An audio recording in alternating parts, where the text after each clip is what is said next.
there, I'm Begalius. I'm your mum. Do your homework, damn it. How's it going? It's going okay. Weird intro aside, we want to talk about, well, I want to talk about a game.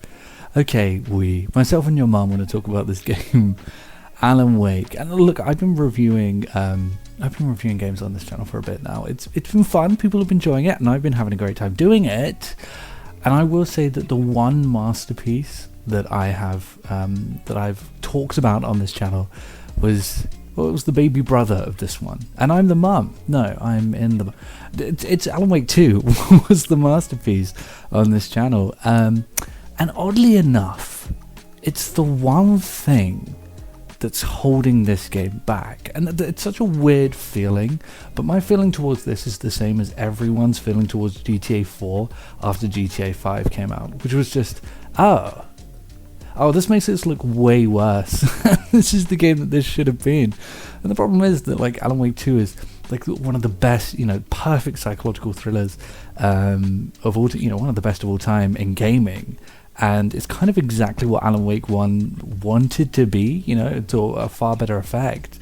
So when you go back to Alan Wake 1, it's like, this is really good, but it's missing this, and this, and that's the issue. But I'm going to try not to think about that during this, and I just want to talk about how great the game is, because it is an incredible game. It was absolutely fantastic when it came out, and it's still great to this day. I'm playing this on the remaster, and it looks great. It looks fantastic. This is one of the brilliant things about Remedy, and this was existent even back then, is that they just use what they have tremendously well. They're not like Rockstar, where they're just like over detailed things and make things like look incredible, and have all this details and stuff like that. They just use what they have incredibly well. And again, they did this in Alan Wake 2, but they also did it in games like Control and stuff like that, where it's just the space is so well used, and they use like a stylized art style in this game that just really works and makes things look way better than they actually are.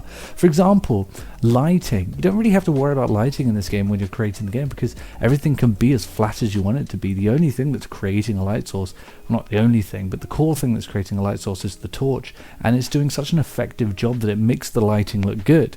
But it doesn't have to be good. At no point does it have to be good. Everything just has to be kind of like its dark blue, navy blue flat color.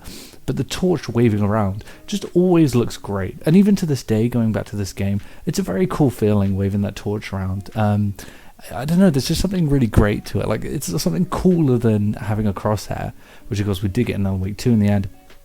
Something cooler about using the torch than getting a crosshair. It just feels more organic, and there's just something really cool about it.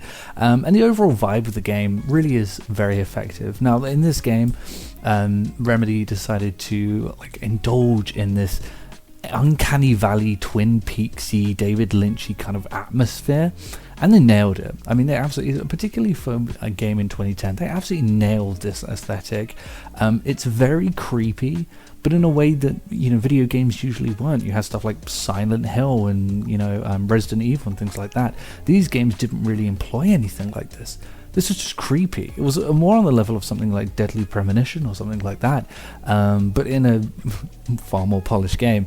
But then you did also get the psychological stuff, the sort of the leaning very overtly and in a very tongue-in-cheek way, leaning on the cliches of psychological horror thrillers, in the One Flew Over the Cuckoo's Nest, Psych Ward, and all of the visions and all of this crazy psychological shit, which you see a lot in horror games, but it's so on the nose and so over the top in this game, and it absolutely works. And of course, it's all underpinned by these stories that Alan Wake writes that are coming to life, and he becomes obsessed with being a writer, and other people are obsessed with him, but it's all in his head. There's a Shutter Island aspect to it. It's very cool. It's a very good story, and like I said, it's very tongue-in-cheek and overt with how cliche the story is. It's cliche, but in the best way. It's very hard to describe. The combat is fantastic in this game. It feels fresh and unique, and ammo is sparse, but there's just enough, I would say. And the whole torch thing, it was a very new idea back then, and a very creative way of mixing up the third-person shooter formula. Games like this and Dead Space were really actually doing something different with the third-person formula, and I can only appreciate that. And it's implemented very well. The gameplay is still great in this game. with the exception of a couple of things. The sprinting is just so goddamn annoying in this game, and it always will be, and it always has been.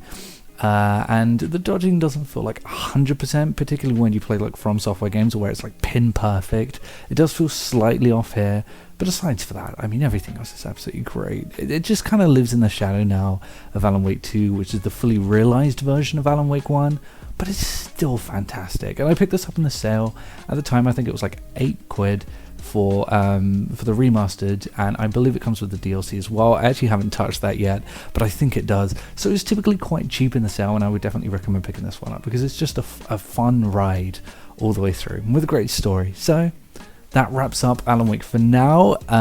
Given how much Alan Wake 2 made, I don't know whether we're going to be, getting a sequel to that, but if we do, I'm going to be straight on that because I'm very excited about it. But that overall is the Alan Wake series thoughts, I guess, both of the games. This game is incredible, and that's my thoughts on it. So I guess I'll see everyone later.